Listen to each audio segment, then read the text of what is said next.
జ్ఞాపకం ఉంది నాకు. సుమారుగా 33 years బ్యాక్, బహుశా 33 సంవత్సరాల క్రితం అయి ఉంటుంది.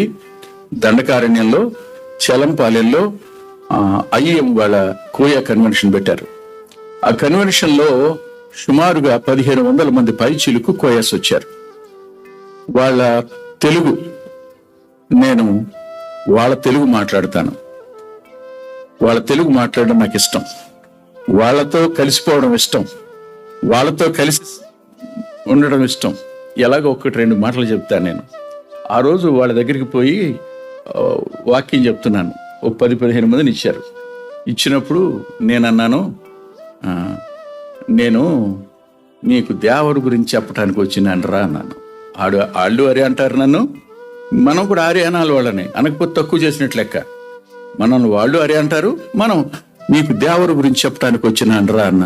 వాళ్ళు అన్నారు, అయి పోరా, మాకు బోళ్ళు అంతమంది దేవర్లు ఉన్నారు, మరి కొత్త దేవరు మాకెందుకురా అన్నారు వాళ్ళు. ఇది చెప్పడానికి ఏం దొరకలేదు నాకు.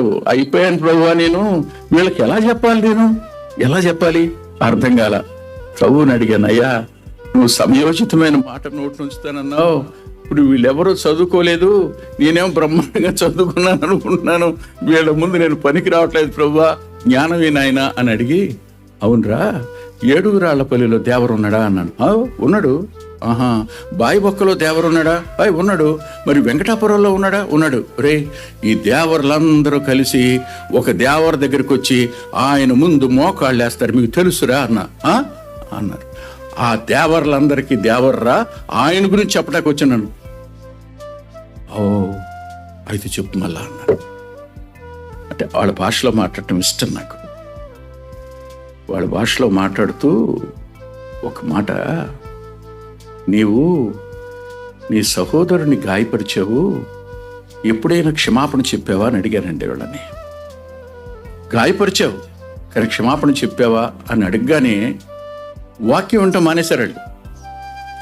వాక్యం వింటూ మానేసి వెనక్కి ఇలా తిరిగి చేతులు పట్టుకుని, అక్క నన్ను క్షమించవా అని అడుగుతుంది ఆ పిల్ల. ఒకడు లేచి 2 అడుగులు లేచి వెనకాలకి వెళ్ళి, అన్నయ్య నన్ను క్షమించలేని గాయపరిచానని. అలా చూస్తానే ఉన్నాను.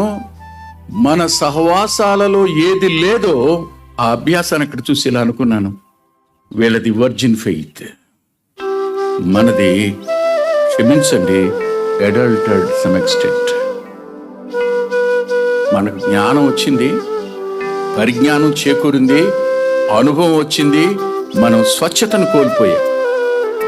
విన్న వాక్యానికి వెంటనే విధేయత చూపించకపోతే వాక్యం నీలోనికి వచ్చే అవకాశం లేదు.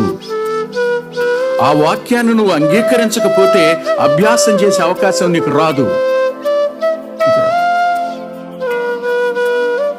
మీరే చెప్పండి, మీరే మాట్లాడాలి. చాలా కాలం అయిపోయిన తర్వాత మనం వెళ్ళి పాదాలు పట్టుకుంటే ప్రయోజనం ఏంటి?